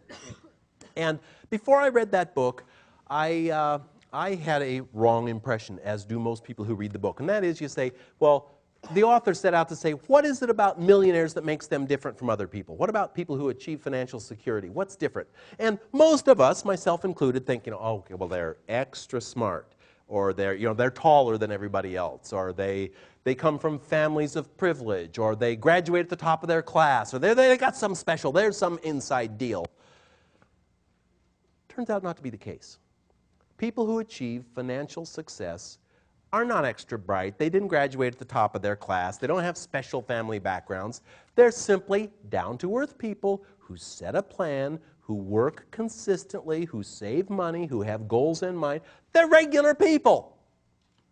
When the author interviews the millionaires and says, what is it about you that made you achieve financial success? They don't say, well, I'm extra smart, or boy, I was a good student. They don't say that. The number one answer is, I'm honest. People know they're going to get fair treatment from me. They know they can rely on me. They know I'll do what I said I will do. I have built a lifetime track record of honesty. Caution. Ladies and gentlemen, caution. Everything I've said up until now this evening has involved a substitution. I've said don't say problem, say challenge. Don't say I can't seat you until 3, say I can seat you at 3. Don't say I'll have to call you back, say I'll be glad to call you back. In every case, except one, there's a substitution, there's a better way to say things. There is no better way to say I am an honest person. There's no phrase you can use. All you can do is create a lifetime pattern, a record of people knowing that you are truthful. Don't lie. Don't lie on the little things. For yourself, establish for yourself a personal 100% record of you tell the truth. And I'm not just talking about big lies, little things like, okay, anybody here married still? Okay, so, you never take the trash out on time. Never? I think there was once, 4 years ago, didn't I take it? You always do this. You never do that. Those are not truthful statements. It is also not truthful. Okay, this is getting a little extreme. Something you will not hear me say is, I don't remember. Because literally, from a biological standpoint, you remember everything from the moment of your birth. Some would say from the moment of your conception, or at least some point as you were developing in your mom's womb, you started remembering things. Right now, you remember every sound, every smell, every sight, everything that's occurred to you in all your life. Now, you might not recall it at this moment, but you do remember it. So if you say to someone, geez, I can't remember, that's literally not true. That's a lie. It's also a destructive lie. Because when you say, I can't remember, you're saying, my brain has limited power. No. There is no supercomputer, no Cray, no supercomputer on Earth comes close to the processing and memory storage capabilities of your brain right now. We have such a phenomenal resource. We don't forget anything. So don't say, I can't remember. Personally, what I say is, I don't recall. Because that's actually fact. It's in there. I'm not pulling it out right now. I might not be remembering at this moment what that phone number is, but it's in there. Power talkers tell the truth in every instance.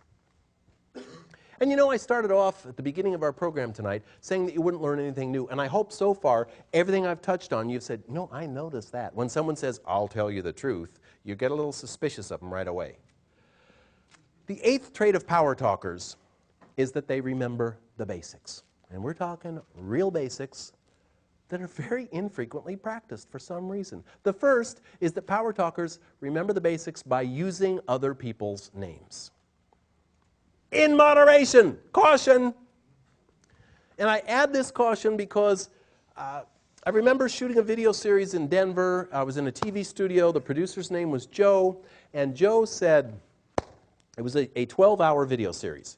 Joe said, George, this is going to be such a fantastic program. You have just great material here. George, I've been all through your outline. I see all the points you're going to cover. George, they are so right on. It's going to be great. And George, there's one thing I noticed in looking over your outline that you didn't specifically focus on. And George, I want to encourage you to add this chunk of material because, George, it is so important. Because after all, George, I sell myself.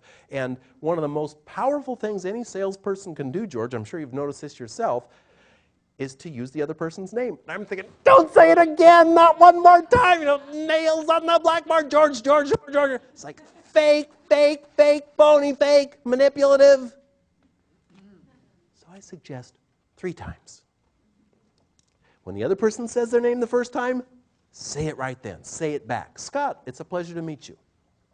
At some point during the conversation, say it once. The last thing in the conversation, Scott, I enjoyed talking with you.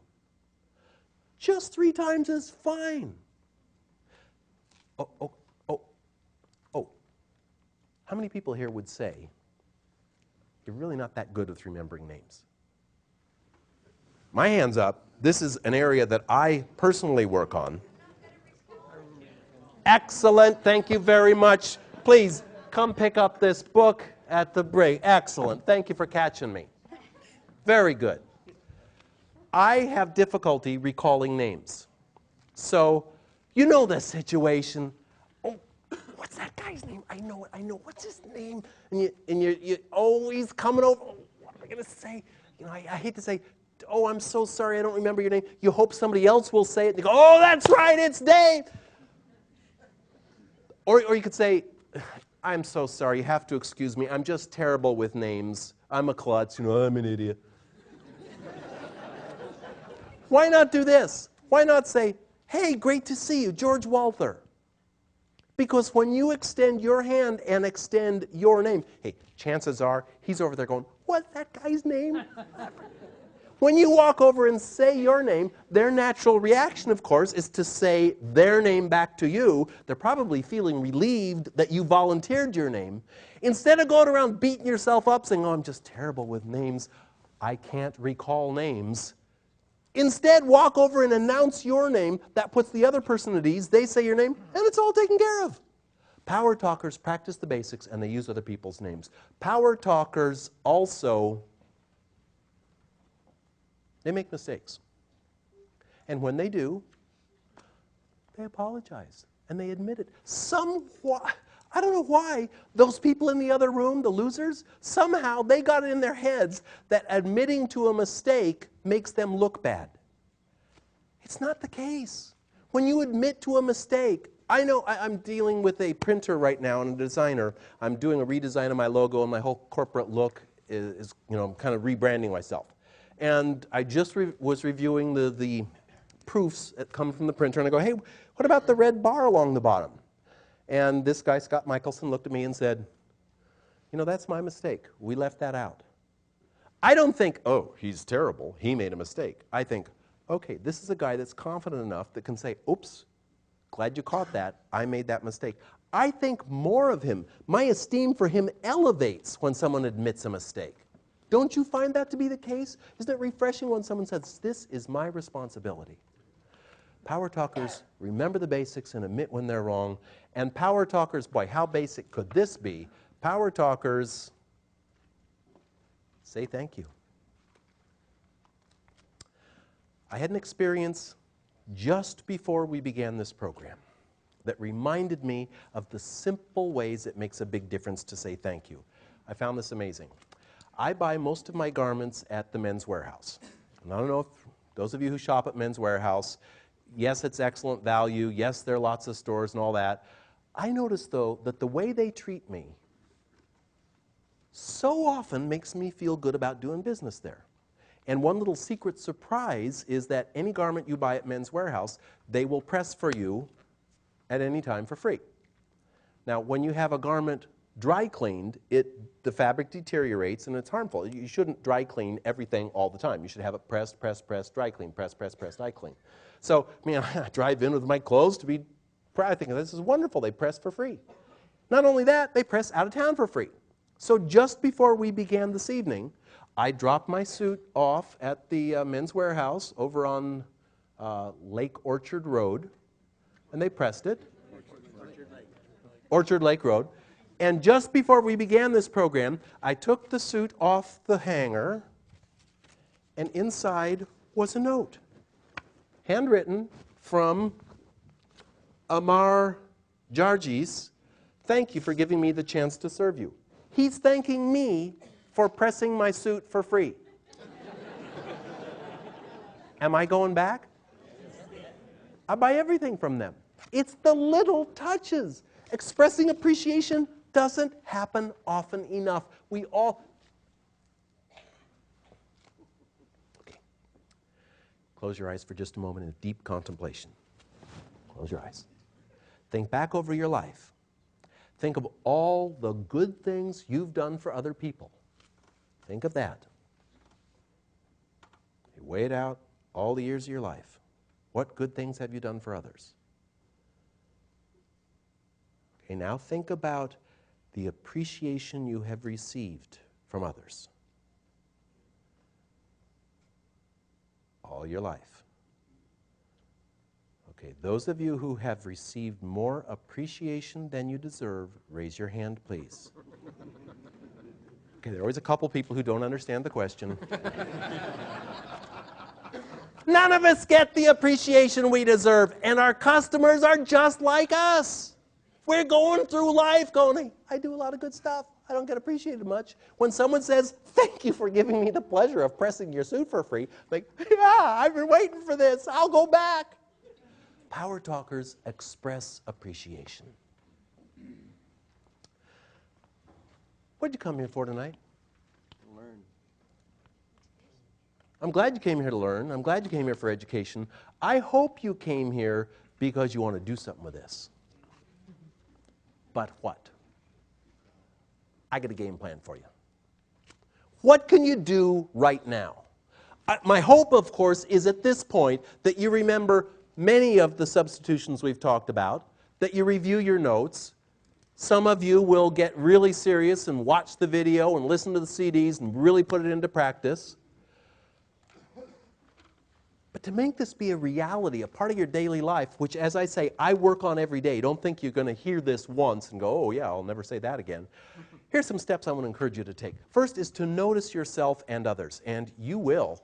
The next person who says to you, well, to be honest, you'll definitely notice. The next time when someone says, I'll have to call you back, you're going to be thinking, you know, that would sound a lot better if you said, I'd like to call you back. The next time someone says, you know, I've really got a problem with this customer, you're going to be thinking, you know, you'd have a much more positive approach to things if you said, I have a challenge with this customer's account. The next greeter at a restaurant who says, I can't seat you until 9:30, you're going to be thinking, you know, you could have said, I'll be glad to seat you at 9:30. You will notice yourself and others. I invite you to select an office supporter. Perhaps you have a colleague here who's gone through the same curriculum that we have done today. If not, then tomorrow do your own little training session. And for those of you tomorrow who go back and kind of give a little mini seminar, you could bite it off. You could take it, say, like one phrase at a time. Let's go through the 50 phrases one at a time. And you say to those around you, please help me. I'm not even aware of how frequently I say these things. So some people, they'll take a wide rubber band and kind of write in there, okay, I'll have to. That's what they're going to stop saying. You say, hey, if you hear me say I'll have to, just reach over and give it a little snap, you know, and whap, ooh, it hurts. And you learn. And if you don't learn, then we've got the advanced course in power. Get somebody at work to help you pay attention, and of course pay attention to them. Do it at home. Hey, if you go back to your kids and say, I'll give you 50 cents every time you catch me saying I'll have to, it's amazing how helpful they will be. I definitely invite you to take advantage of the reinforcement materials. Start with one target phrase. Just decide, I'm not going to say I'll have to. I'm going to always say I'll be glad to, I'd like to, I'll be happy to. Start in one place. Take advantage of the reinforcement materials available here tonight. Take a refresher course on tonight and make it an intense one. I also invite you to visit the website where you can download for free. You'll see it's very obvious there that there's a 50-phrase reference card so that you can print it out and have it right by your phone so you can keep track of all 50 phrases. You can do this. It's not easy. It is simple. It is simple to say one by one, these are the phrases I'm going to stop saying, and here's what I'm going to say instead. Especially when you have a partner at home and a partner at work helping you to focus on those phrases. I'll tell you why I'm here. I'm here because of the 9th trait of power talkers. I'm here because my dad loved baseball. He was a baseball nut. So I'm a speaker. I'm not doing a good job of explaining this.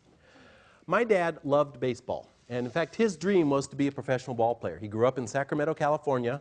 And he told me about the day that a scout came out from Detroit to watch. You know, they travel around to the small towns and ask around who's the best ball player in town. And in Sacramento, everybody said, Merle Walther, he's the best ball player. And this scout watched my dad play first base. My dad was a talented guy. And he told me about the situation in which the scout came to his home, and his father, my grandfather John, which was a converted barn in Sacramento, my dad said that the very best day of his life was the day when this baseball scout came and said to his father, Mr. Walther, this boy of yours, Merle, he's a heck of a good first baseman. Got long arms, very lanky, throws well, got a great reach, hits well. I want to take him to Detroit. I think he can play in the big leagues. And as my dad described this encounter, he said that his father stood there with his arms crossed and said, I know about those baseball players. They chew tobacco, they drink liquor, they chase women. My dad said, he's here going, yes, yes, women, liquor, yes. But his dad said, not my boy. My boy's going to have a real career. He's going to be an engineer. Walther is a German name. There was no further discussion. My dad became an engineer. For 40 years, my dad worked for the phone company in San Francisco in a sort of a middle-level engineering job. And I know that for those 40 years, my dad resented that he didn't get to do what he loved and regretted and probably didn't feel very good about his dad. Now, when I was a kid, well, one great moment in my dad's life was April 13, 1949, when I was born, because what do you suppose he saw when he looked in the nursery at that hospital? Aha! There's the ball player my dad didn't let me be. Unfortunately for my dad, I don't like baseball. I'm not interested. This is my deal.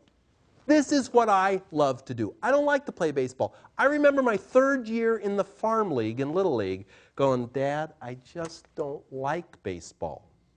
And I know it broke his heart because he then joined Little League. And he was the town umpire in San Carlos, California, where I grew up. He was the head umpire. And I know it must have been tough on him when the other dad said, oh, what about your son? Why isn't he out here? And when I graduated from high school, 1967, we had these block sweaters. And man, I had buttons and pins and top honor student. And I was involved in everything. Except the only thing my dad saw was this pocket did not have a C for Carlmont High and no baseball. And I went to University of California, graduated summa cum laude. Dad's reaction, you've always been a zero in sports. I did really well in my graduate studies at UCLA, completed my MBA, and Dad said, you have never even tried out for a baseball team.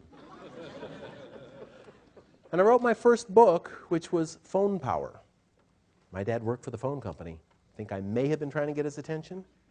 I wrote inside the front cover, Dad, you may never know how much of my career has been built on wanting you to be proud of me. And you know my dad never read that book, and he never commented on what I wrote inside the cover. When I was 39, I had a speech in San Francisco where my dad lived. And I said, Dad, I'd sure love to have you come be in the audience and see what I like to do. And his reaction was to say, hell, they charge $2 just to park your car at those fancy hotels. But my dad came. And at the end of my talk, my dad clapped. And my dad said, son, I'm proud of you. And I burst into tears. I said, Dad, I've been knocking myself out for 39 years. I always got the top grades. I was involved in everything. How could it take you 39 years to be proud of me? And my dad said, son, you must be nuts, because since the day you were born, I've told everybody I've ever met how proud I am of you. Except me. Not once. And I'm so happy to tell you that that day marked the beginning of a wonderful relationship. I got to enjoy several good years with my dad. But it all started when he finally said he was proud of me. I'm a speaker today because my dad didn't clap for me as a kid. He didn't say, that's what you're good at. Good for you, son. Power talkers do acknowledge others for what they're good at. I'm very happy to tell you that my dad left at the end of his life. The last week of his life, I'd say a good 30% of his word count was some variation of, I'm so proud of you, son. But why wait? Why wait? Ladies and gentlemen, the 9th trait of power talkers is that they share their pride. You got associates in your office who do great work for you, who you've probably told others you're proud of. Tell them. You got kids at home tonight who you're proud of. Don't tell your friends. Tell them. You work for a boss who's a wonderful leader. Don't tell people what a wonderful leader your boss is. Tell your boss.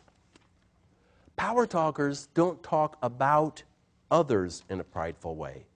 They tell them directly.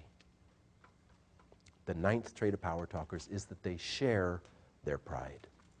It has been a pleasure for me to be with you tonight. I'm very proud of my long association with Yes.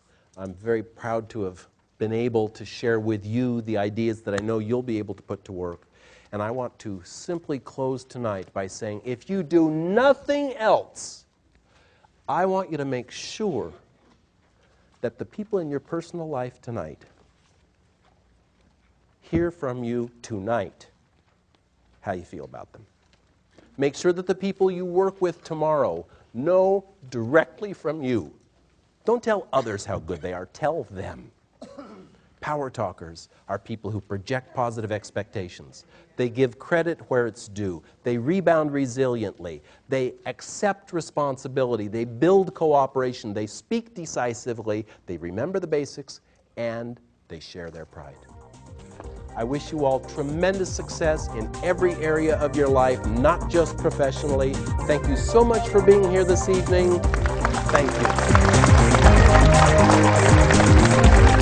you.